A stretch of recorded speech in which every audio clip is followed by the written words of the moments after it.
2012년 12월 29일 오전 사천성 매냥시에서 과수원을 운영하고 있는 이로안이라는 중년 여성이 이른 새벽부터 밭을 살펴보러 잠깐 나갔습니다. 그녀는 밭을 일구고 있던 중 밭 속에서 무엇인가 둔탁한 물건이 있는 것을 발견했습니다. 그녀는 땅속에 묻혀있는 물건이 무슨 물건인지 살펴보기 위해 흙을 살짝 걷어내며 손잡이를 찾아봤습니다. 그러나 가방은 너무 무거워 여자의 힘으로는 들어 올릴 수 없었는데 여보! 과수원에 좀 와봐야겠어요. 아이 귀찮게 그래.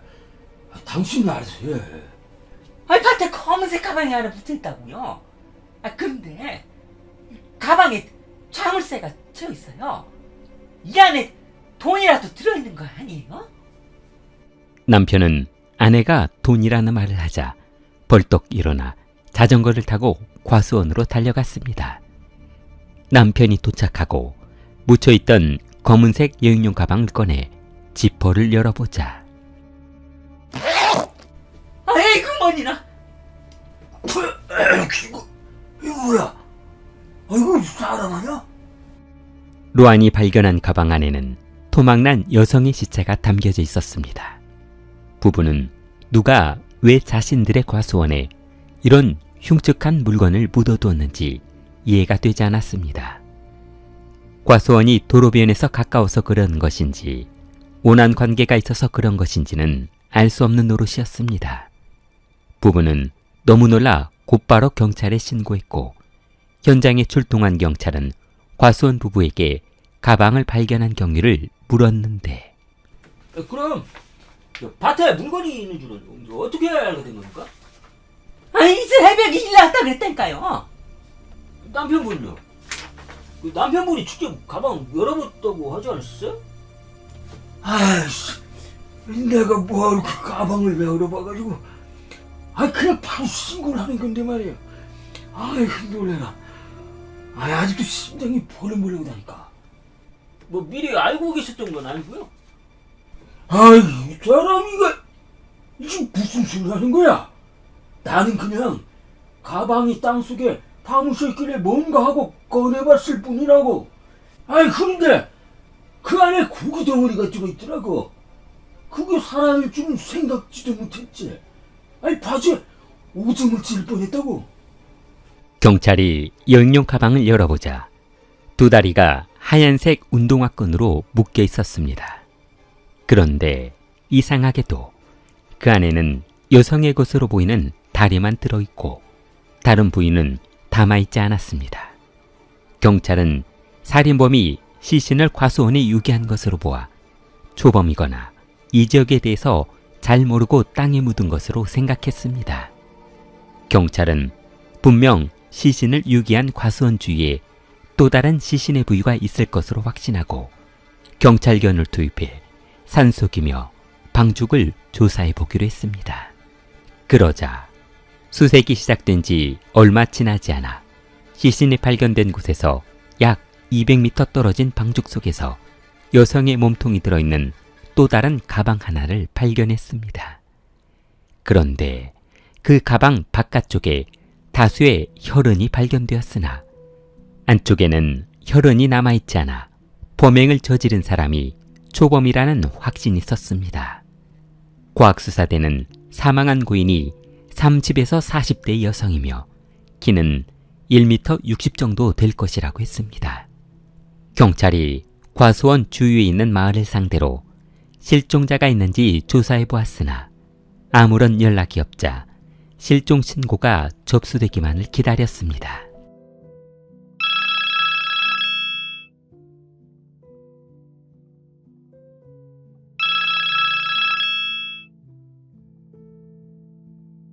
남성은 아내가 집을 나간 지 9일이 지났다며 분명 무슨 일이 생긴 것 같다고 했습니다. 신고한 남성은 첸 젠빈이라는 남성이었는데 그의 아내는 몸무게가 50kg 정도 나가고 키도 1m 60 정도 되는 여성으로 아주 왜소한 몸매를 하고 있다고 했습니다. 그리고 목 부위에 조그만 점이 있어 알아보기 쉽다고 했습니다. 경찰은 방죽에서 발견한 시신을 잼빈에게 보여주며 아내가 맞는지 확인해 보라고 했습니다. 그러자 고인의 목덜미의 점을 확인한 잼빈은 아내가 확실하다며 그 자리에 주저앉고 말았습니다. 그녀의 이름은 리루롱, 올해 34세인 기혼 여성이었고 8살 딸이 하나 있었습니다. 그런데 사건을 조사하던 경찰은 자꾸만 이상한 생각이 들었습니다. 살인범은 왜 그녀가 살고 있는 집에서 40km나 떨어져 있는 이런 시골 마을 과수원밭과 방죽에 시신을 버리고 갔을까 한 것이었습니다. 경찰은 실종 신고를 한 남편에게 수사에 도움이 될 만한 것이 있는지 물어보기로 했습니다. 저 혹시 아내분이 실종되던 날 누구를 만나러 간다든지 뭐 어디를 간다든지 이런 말씀은 없으셨나요? 그러니까 그게 12월 27일 저녁이었어요. 그날 집을 나간 뒤 돌아오지 않았으니까요. 어디로 간다는 말은 안 하고요. 아내분이 일은 어떤 일을 하셨나요? 아내는 시내에 있는 식당에서 서빙 일을 하고 있었습니다. 주로 음식 나르는 일이지요. 그런데 제가 한 번씩 식당으로 놀러 가려고 하면 아내가 정색을 하더라고요. 뭐라고요? 오지 말라고요. 저는 시골에서 농사를 짓고 있기 때문에 보시다시피 꼴이 말이 아닙니다. 창피해서 그랬겠죠 뭐. 직업에 귀천이 어디 있습니까? 아내분도 참. 그리고 이런 말씀을 드리기 좀 그런데 저 몰래 식당에서 일하고 있는 남자하고 따로 만나고 있는 것 같더라고요. 정확히 누군지는 모르시고요. 직원들 말하는 거 보니까 주방장이라고 하는 것 같았습니다. 직원들 말로는 둘이 동업으로 식당도 하나 오픈할 거라고 하더라고요. 저 혹시 그 주방장 이름 아십니까? 네, 우핑이라고 했습니다. 경찰은 우핑이라는 주방장이 도주하지 못하도록 인근 여관이며 숨어 지낼 만한 곳을 찾아봤습니다. 그러나 주위에 있는 식당들에게 주방장 우핑에 대해 행적을 물었으나 그 도시에서 우핑이라는 주방장은 들어본 적도 없고 근무한 적도 없는 사람이라고 했습니다. 우핑을 조사하던 경찰은 마치 남편 동건창의 농간에 놀아난 것 같은 생각이 들었습니다. 그가 아내를 살해하고 불륜 관계를 조장해 수사에 혼선을 준 후 도주하려는 계획일 것이라는 생각이 들었습니다. 마 형사는 그녀가 일했다는 식당으로 찾아가 같이 일한 종업원에게 물어봤습니다. 혹시 전에 근무하던 리루롱 씨라고 아시죠? 그분 남편이 여기 자주 찾아오셨나요? 아니야. 가끔 찾아오긴 했는데요. 둘이 사이가 워낙 안 좋았어. 여기로 도망갔다 오더라고요. 고향에서 살 때 매일 루롱을 두들겨 팼다고 하던데. 그래서 식당으로 찾아오지 말라고 했다고 하더라고요. 뭐라고요? 두 사람 사이가 안 좋았다고요? 네. 둘이 법원에 이혼 서류도 접수한다고 난리도 아니었어요. 남편한테 너무 맞아서 집을 나온 걸로 알고 있어요. 경찰은 재빨리 남편 동건청을 찾아가 보기로 했습니다.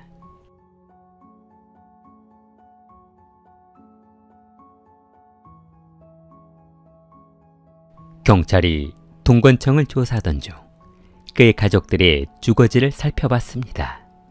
그러자 동건에게는 형이 하나 있었는데 그의 가족사는 아주 복잡한 관계를 하고 있었습니다. 동건의 아버지는 본처와 이혼 후 현재 건청의 어머니와 재혼을 했는데 동건이 어린 나이에 새어머니와 살면서 성격이 삐뚤어지게 되었고 방황하며 싸움만 하고 다녀 아주 좋지 않은 과거가 있다는 것을 알아냈습니다.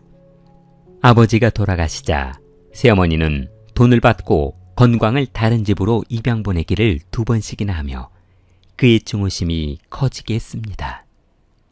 그는 항상 어머니와 가족에게 불만이 많았기 때문에 현재는 집을 나와 혼자 살고 있었습니다. 경찰은 그의 친형인 동건광의 행방을 조사한 결과 과수원에서 멀리 떨어지지 않은 도살장에서 일하고 있다는 사실을 알아냈습니다. 경찰은 곧바로 도살장으로 달려가 동건광을 찾아봤습니다. 그 사람이야? 그만둔 지 한참 됐습니다. 그럼 혹시 연락처라도 좀 알 수 있을까요? 연락처는 잘 모르겠고요. 그 직원들 말로는 퇴사하면서 다른 곳에 방을 하나 얻어서 어떤 여자하고 같이 지낼 것 같다고 하던데요. 경찰이 건광의 집을 찾아가 그녀의 행방을 물어보려 했으나 건광은 도살장을 그만둔 지 약 보름 정도 지난 후였고 회사에서는 그의 행적을 아는 사람이 없었습니다.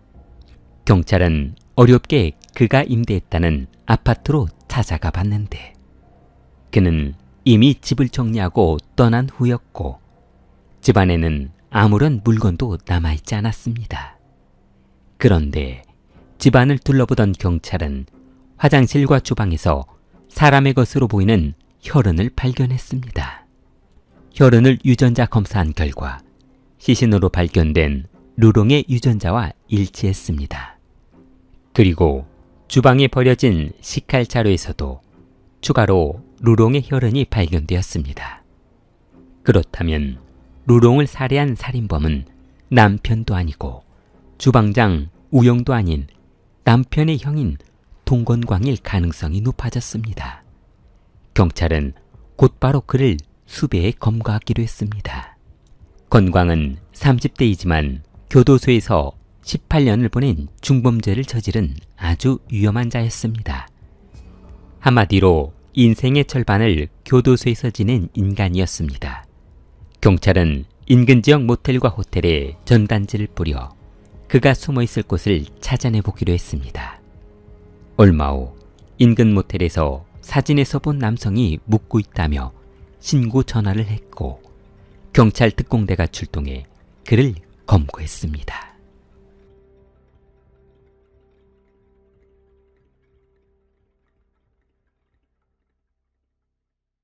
형 건광은 교도소에서 출소하고 들어가기는 싫었지만 어쩔 수 없이 오갈 곳이 없어 새어머니와 동생이 살고 있는 집으로 들어갔습니다.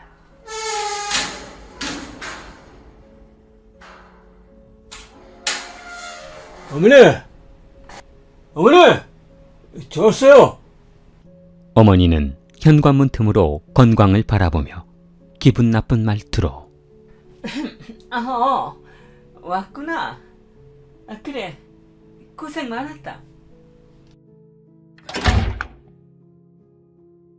건광은 어머니의 홀대를 받으며 집 안으로 들어가 식사를 준비하고 있던 동생과 처음 보는 동생의 아내에게 인사를 건넸습니다. 처음 뵙겠습니다. 제가 사람 구실을 못하다 보니까 동생 결혼식에도 참석 못하고 있었네요. 별 말씀을요. 이제라도 만나 뵙게 돼서 반가워요. 건광이 출소하고 한 집에 생활하는 것이 어색할 것만 같았던 집안 분위기는 걱정했던 것보다 화기애애했는데 6개월 후 남편은 밭에서 일을 하고 있었고 주방에서 식사 준비를 하던 루롱은 주방에 볼 일이 있어 잠시 들어온 건광을 보며 뭐 드릴까요? 아니에요. 신경 쓰지 마세요. 불려보세요. 그때 싱크대 위에 올려져 있던 요리 재료를 가지러 가던 루롱은 건광의 손이 닿고 말았는데 어머나, 아이고, 죄송합니다. 건광은 볼이 빨개지며 두 손을 허리 뒤로 감추었습니다. 그러자 루롱은 저 괜찮아요? 많이 놀라셨나 봐요. 아니에요. 제가 교도소에 오래 있다 보니까 쑥스러웠어요. 루롱은 건광에게 다가가 건광의 손을 잡으며 그동안 많이 외로우셨겠어요.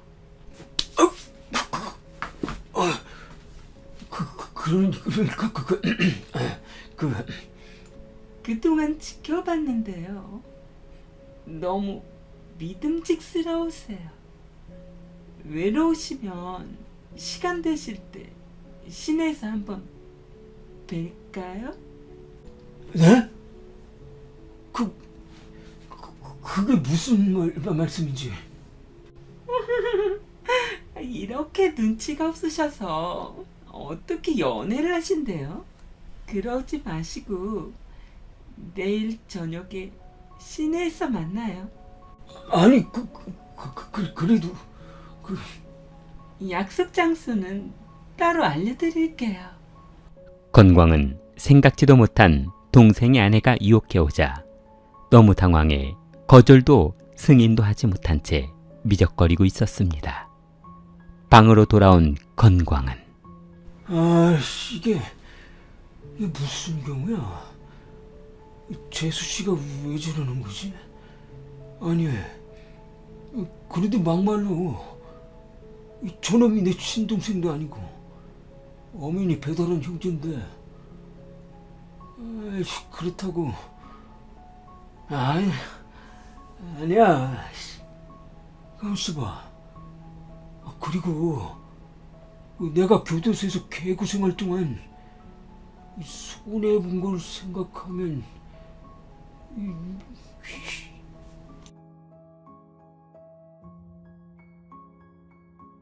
얼마 후 건광은 동생 몰래 루롱을 만나더니 어느새 정이 들어 헤어지기 힘든 사이가 돼버렸습니다. 그녀는 남편에게 돈벌이도 형편없고 가장 노릇도 못한다는 핑계를 대며 시내에 있는 식당에서 일하며 돈을 벌겠다는 핑계로 아이를 놔두고 집을 나와버렸습니다.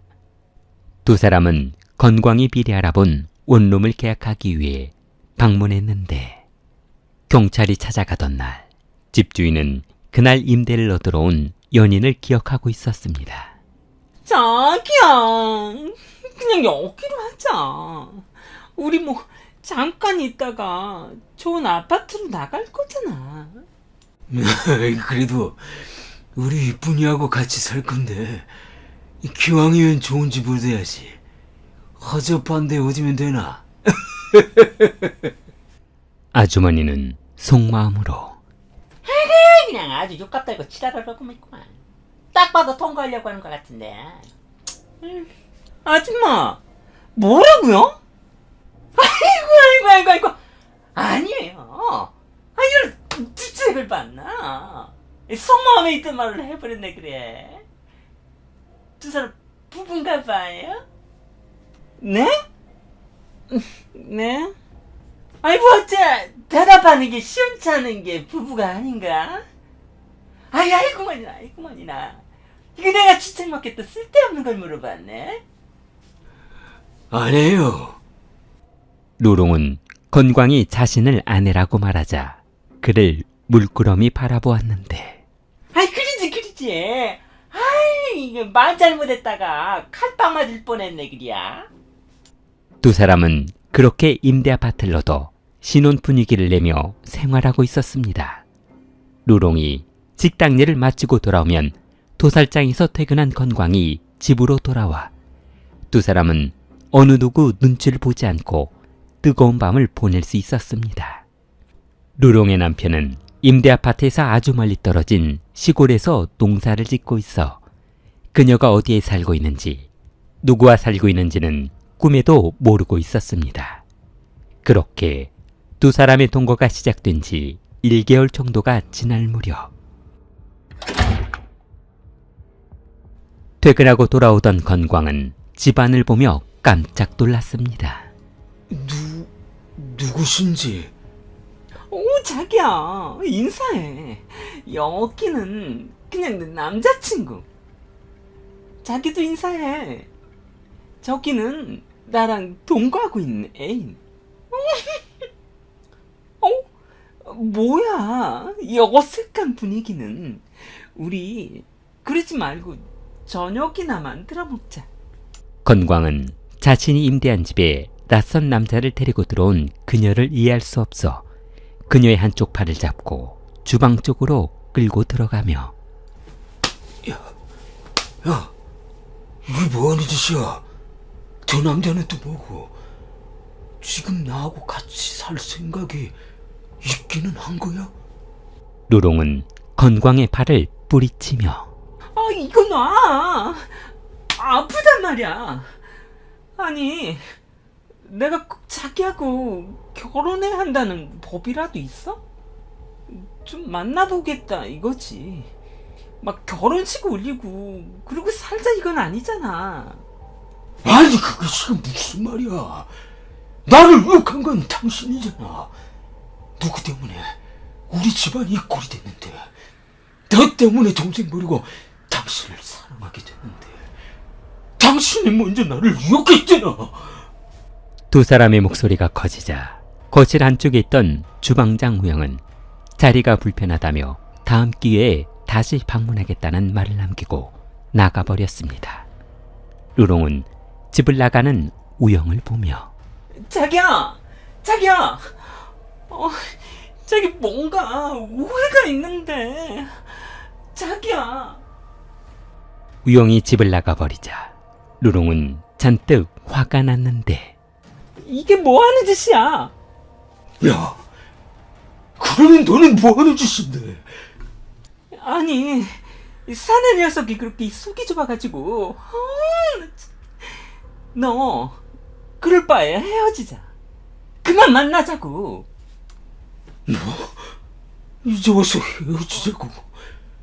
우리 집안 풍비박산 내놓고 이제 와서 나보고 꺼지라는 거야? 그래, 꺼져. 나는 우롱하고 살 테니까 너는 그만 꺼져 주세요. 아니, 그럼 뭐야? 그동안 나하고 동거하면서도 저놈하고 붙어먹은 거야? 왜? 그럼 안 돼? 넌 도대체 정신머리가 어떻게 된 거 아니냐? 어떻게 한 번에 내 동생 권총이를 만나면서 나를 만나고 저 빌어먹을 놈을 또 만나냐고.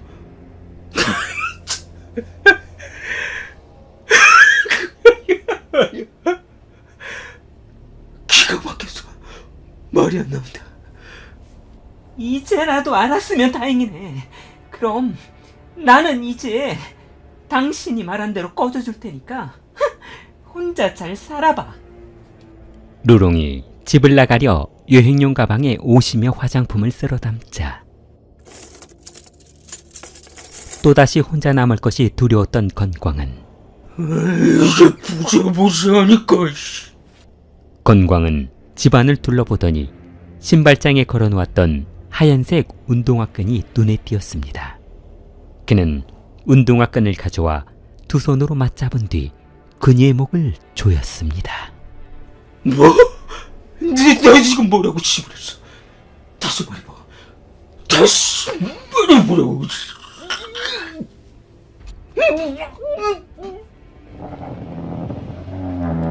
나도 병신으로 알고 있어. 잠시 후 발부둥치던 루롱이 동작을 멈추자 건광은 지체하지 않고 그녀를 화장실로 끌고 들어갔습니다. 그리고 주방에 있던 중식도를 들고 들어갔습니다.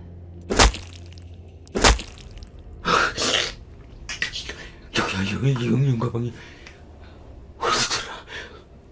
건광은 그녀가 짐을 싸던 여행용 가방을 뒤집어 짐을 모아 쏟아부은 후 가방에 토막난 시신을 옮겨 담았습니다.